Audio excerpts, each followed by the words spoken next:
Anggaran pertahanan belum ideal. Tadi saya sampaikan kita perlu 1-2% dari PDB.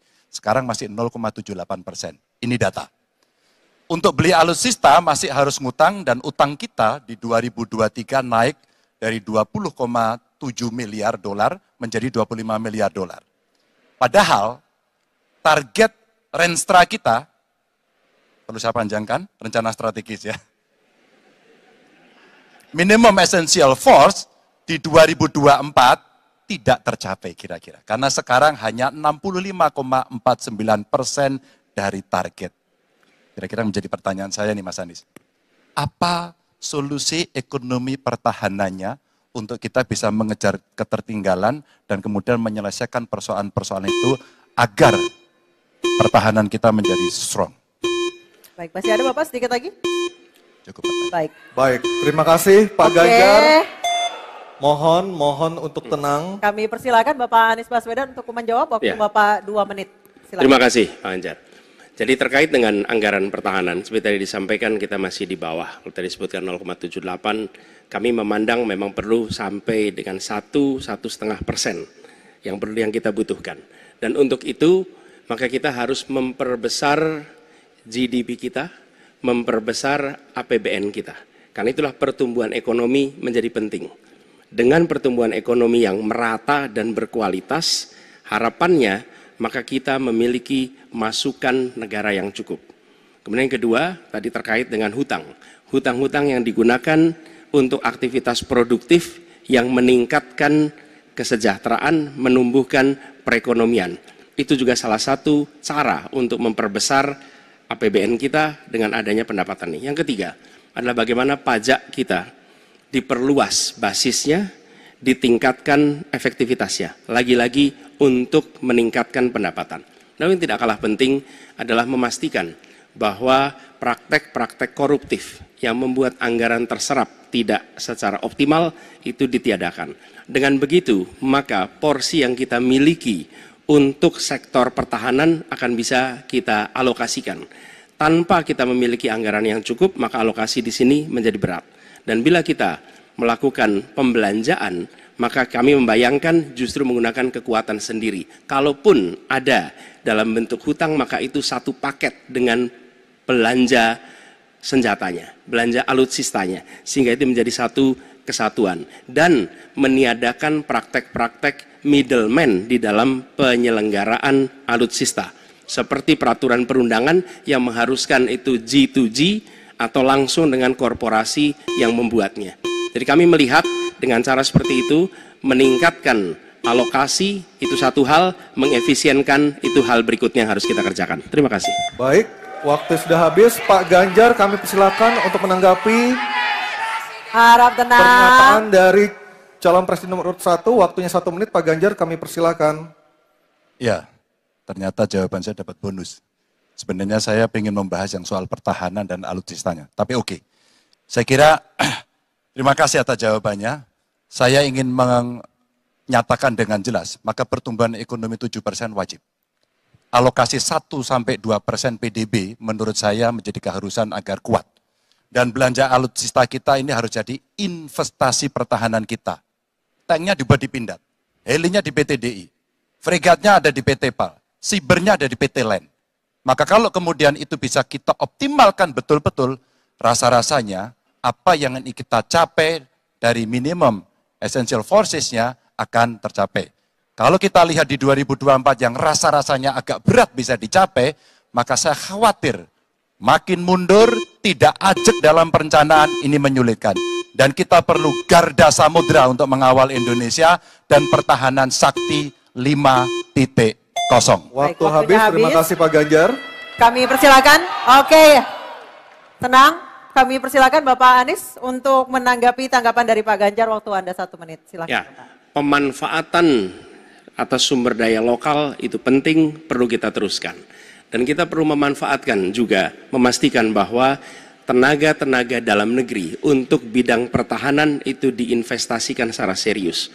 Pembahasan mengenai investasi sumber daya manusia ini kunci. Kita perlu mengirimkan lebih banyak lagi generasi baru untuk ilmu-ilmu alutsista, sehingga ke depannya penyelenggaraan alutsista domestik bisa berkembang. Itu satu hal dalam jangka panjang.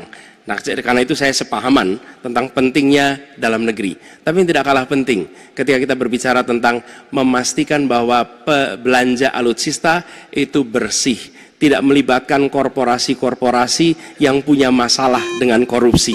Dengan begitu maka bukan saja anggarannya efisien, tapi tidak bocor di dalam belanja alutsista. Baik, terima kasih Pak Anies, waktunya sudah habis. Mohon tenang Bapak dan Ibu sekalian, baru saja kita lihat nomor urut 3 dan 1 saling berhadapan dengan tanya jawab dan memberi tanggapan. Dan selanjutnya kami berikan kesempatan kepada calon presiden nomor urut 1 Bapak Anies Baswedan akan bertanya kepada calon presiden nomor urut 2 Bapak Prabowo Subianto. Untuk itu kami persilakan Pak Anies untuk bertanya, waktunya 1 menit dimulai dari Bapak berbicara. Terima kasih. Semakin tinggi jenjang kepemimpinan, semakin luas cakupannya, semakin kompleks organisasinya, maka pemimpin makin mengandalkan pada nilai. Bukan lagi teknis-teknis, tapi makin mengandalkan pada nilai. Itu yang membedakan antara kepemimpinan yang kompleks dengan yang sederhana. Nah, pertanyaan yang ingin saya sampaikan kepada Bapak adalah apa hubungan antara standar etika seorang pemimpin negara dengan kemampuannya dalam menjaga pertahanan, keamanan, dan kedaulatan negara. Terima kasih. Baik, waktu masih ada Pak Anies. Sudah cukup. Cukup. Baik, kami persilakan kepada calon presiden nomor urut 2 Bapak Prabowo Subianto untuk menjawab pertanyaan dari Bapak Anies. Waktu Bapak 2 menit dimulai ketika berbicara, silakan.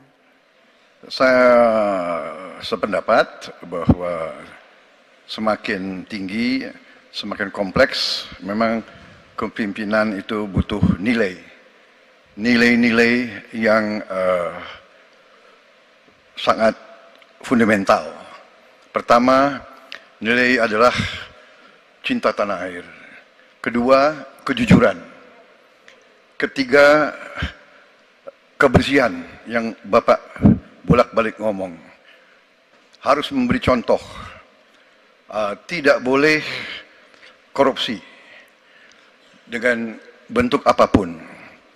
Jadi saya sependapat harus ada kepemimpinan berdasarkan nilai. Ya. Jadi hubungan dengan etik benar. Ya, kita harus beretik dengan benar. Ya, jujur. Apa yang kita katakan itu ya yang ada di hati kita. Jangan lain di mulut, lain di hati. Dan harus cinta tanah air. Pertahanan ini sakral bagi kita. Ini menyangkut keselamatan kita. Jangan karena ambisi pribadi kita menghasut dan menyesatkan rakyat. Itu etik yang tertinggi. Saudara Profesor Anies Baswedan. Itu etik yang tertinggi. Kebersihan jiwa. Kejujuran. Kesetiaan kepada rakyat. Sekali lagi, jangan karena ambisi pribadi kita menyesatkan rakyat, kita menghasut rakyat, kita membahayakan pertahanan keamanan rakyat. Kasihan prajurit-prajurit yang sedang berjuang untuk menjaga kita. Polisi-polisi yang menjaga kita, kasihan. Kalau ada calon-calon pemimpin yang kerjanya hanya menghasut saja. Waktu habis, terima kasih Pak Prabowo. Mohon tenang. Bisa tenang dulu Bapak Ibu, bisa tenang dulu. Oke, Mohon bisa tenang dulu. Baik, kita lanjutkan kepada Bapak Anies Baswedan menanggapi jawaban dan pernyataan dari Capres nomor urut 2 Bapak Prabowo Subianto. Waktunya 1 menit, silakan Pak Anies. Ketika dikatakan bahwa standar etika yang dipegang adalah tinggi, memang menjadi presiden, panglima tertinggi harus memiliki standar etika yang amat tinggi. Itu harus. Karena dia akan mengambil keputusan, mengerahkan pasukan, dan ketika harus bertempur ada korban nyawa, itu keputusan-keputusan etika.